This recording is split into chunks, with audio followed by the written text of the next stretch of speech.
Hello. Hello. How is everyone? Okay. You know what today's date is? April 3rd.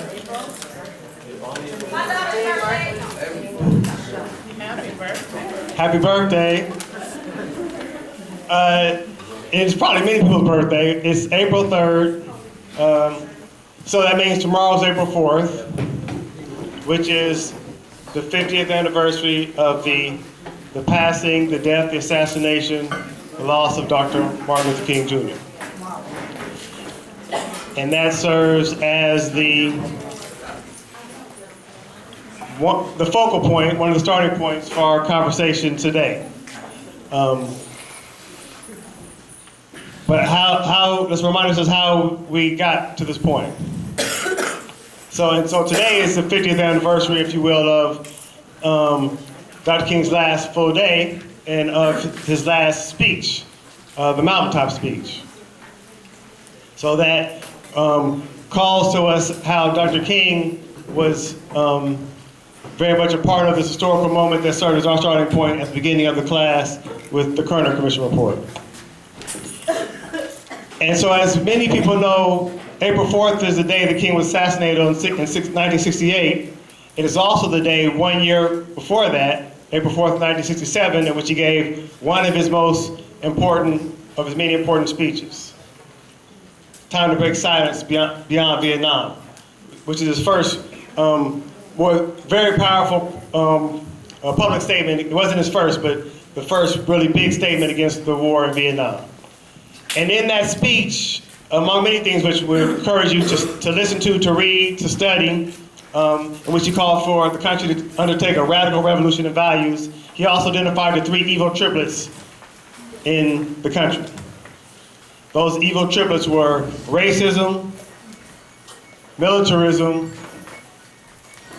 and materialism. And those frame his critique of American society and pointing out those three evils of our society frame much of what he was saying in that last year of his life.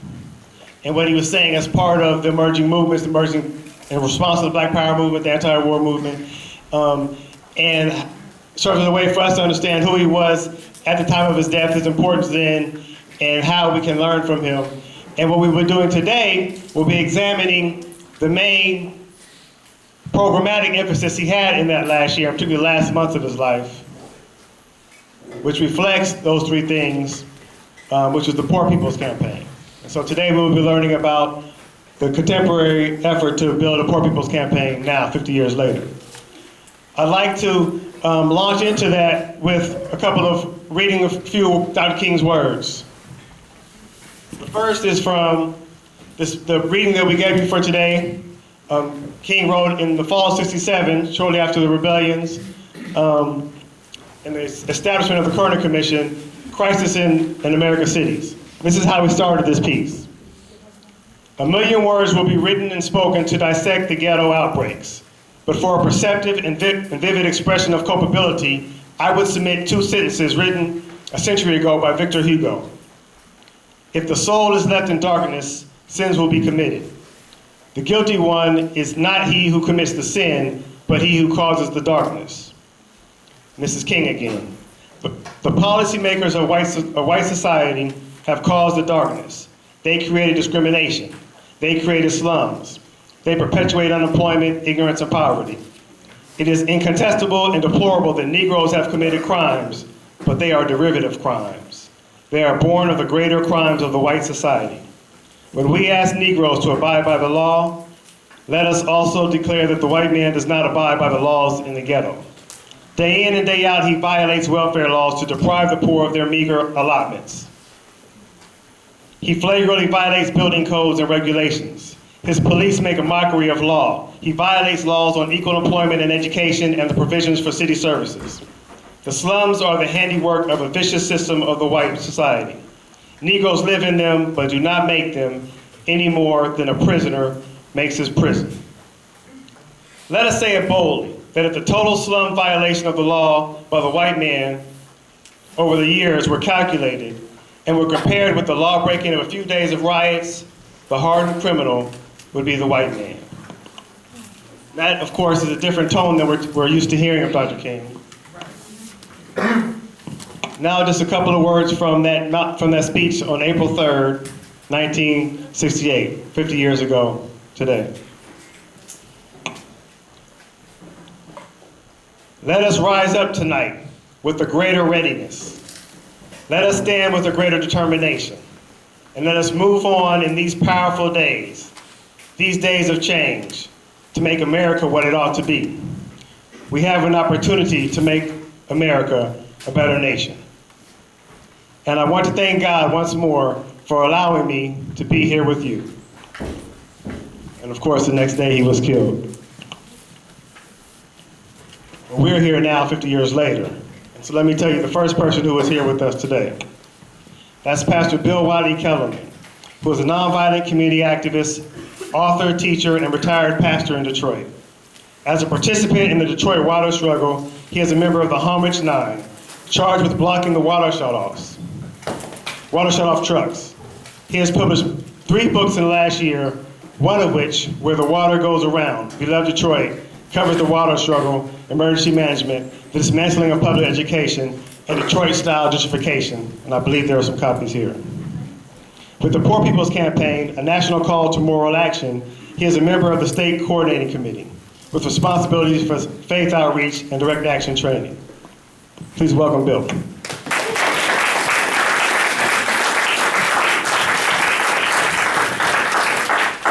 Thank you, Stephen. It's really a gift to be with you all, and a gift to be with Nicole Hill and Valerie Jean. The 3 of us are on the State Coordinating Committee for the Poor People's Campaign. Nicole is the new tri-chair of the statewide committee, and Valerie Jean working on cultural stuff and media and all of that. Really grateful for the opening words about the day on which we're gathering. One of Dr. King's famous speeches is his last one, right? In which he was very prescient about, I've been to the mountaintop and I've seen the promised land and I may not get there with you. He said, longevity has its place. Like anyone, I'd like to live a long life, but I'm not thinking about that now. I'm just trying to do God's will, he said. Nina Simone was singing a little bit earlier a song that she wrote 3 days after his death, and she says, always living with the threat of death ahead. That was Dr. King. And he said, really openly, if you don't know what you're willing to die for, you don't know what you're living for. That's a question that all of us need to think about. What are we willing to die for? Right? And this evening puts that really clearly. He knew what he was doing when he went to Memphis, which was really part of the Poor People's Campaign that he was involved in at the time. He's supporting the AFSCME union, the sanitation workers who were on strike, who, they're struggling for wages, but even more for dignity. They're the ones that were wearing the signs that just said, I am a man. I mean, that was like, dignity was human dignity was the heart of the struggle in the campaign. The speech that he gave 1 year prior at Riverside Church that Stephen read from, everyone told him not to do that. To come out against the war in Vietnam, they passed the Voting Rights Act, the Civil Rights Act. He had an ally in Lyndon Baines Johnson, and now he's going to cross him, right? The whole board of the SCLC, except for James Bevel, said don't do it. You'll risk the foundation funding, right? Urban League folks, everybody said don't do it. But he broke his silence in what he called a vocation of agony, broke his silence, and came out against the war and named those giant triplets: racism, militarism, and extreme materialism, which you can think of as social pathologies in American culture. You can think of them as configurations of issues. Biblically, as a pastor, I think of them as what's called in the New Testament principalities and powers, spiritual structures of power, ideological powers in this country. And in naming them, of course, the implicit flip side of that is that there are movements of resistance related to those, but acting separately. An anti-war movement, a freedom struggle, civil rights movement, and movements, union movements, poor people's, and economic justice movements, right? And in that last year of his life, he's trying to bring those movements together, right? Everyone's saying, stay home, just be a civil rights leader. But coming out against the war in Vietnam, he's trying to bring the anti-war movement together with the freedom struggle. And in Memphis, the Poor People's Campaign is that fusion of those three movements that he was trying to build.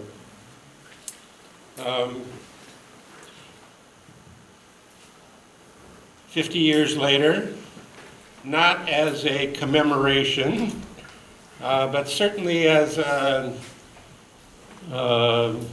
remembrance, even a resurrection, a revival of the Poor People's Campaign, is this movement called the Poor People's Campaign, a national call for moral revival. And I wanted to say, the three of us are going to say some things about that from different perspectives. The campaign originally identified 25 states, asking each of them to find 1,000 people willing to do civil disobedience, direct action in the period between Mother's Day this year and the solstice on the 22nd. So a 40-day period of direct action. 25,000 people. Well, it's turned other states said, wait a minute, we want to get in. It's more like 35 or 40 states who are, at this point, organizing toward those days and we're in the process of doing nonviolence training with people who are prepared to act in civil disobedience, in particular in Lansing at the Capitol. And we'll say a little bit more about that as we go. The 25 states included all of the South. And to be frank, there's a kind of an electoral strategy going on there, right? The Republicans, though this is a nonpartisan campaign, but one of the ways in which the political hold is going on in this country is that the Republicans have used the Southern strategy to get a hold on Congress and the White House as well. So a movement in the South is a counter to that strategy. The other states that they selected were based on voter suppression, right? So again, with an electoral dimension to it. They picked Michigan in that basis, but last fall the three of us were involved in a retreat, and it was clear that the national organizers who came to Michigan really did not have a clue about the mechanisms for voter suppression in this state, which is chief among them emergency management. which I know you know, been spending a little bit of time and know a little bit about, know that an emergency manager has all the powers of government in one person, right?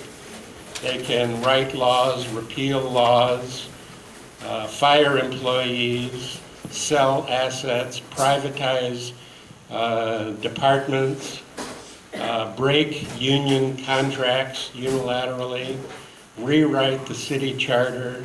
The only thing, of course, they can't do is withhold debt payments from the banks.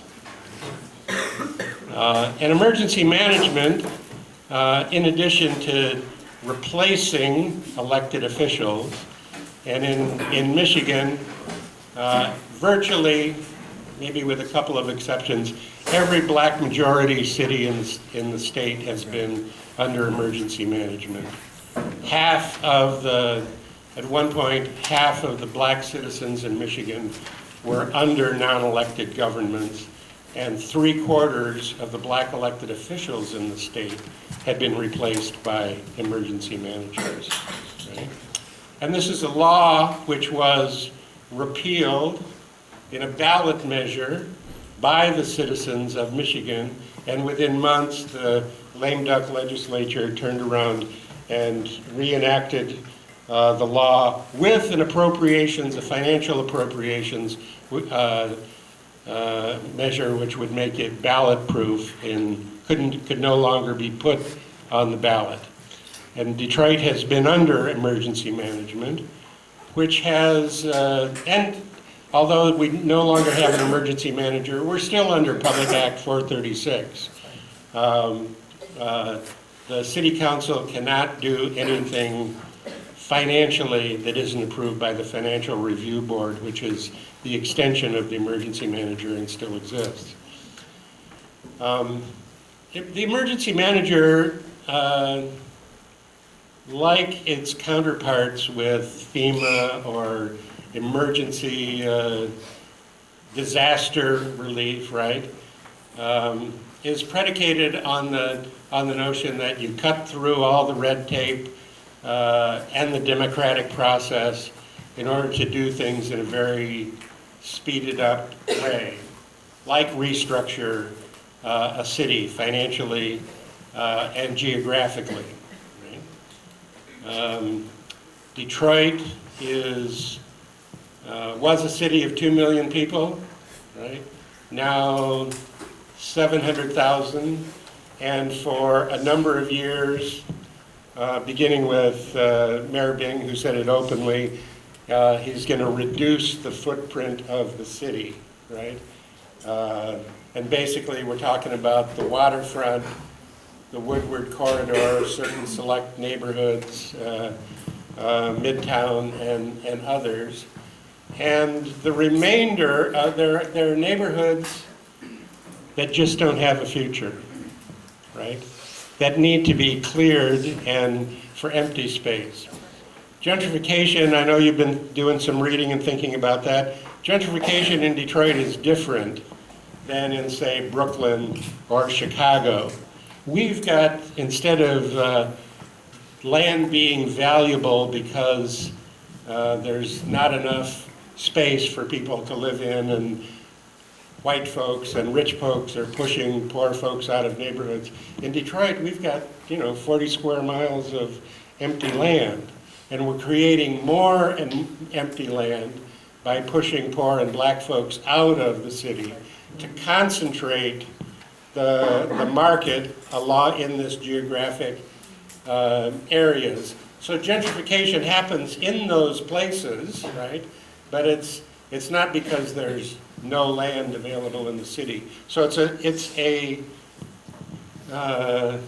manufactured financial crisis, and in a certain sense, manufactured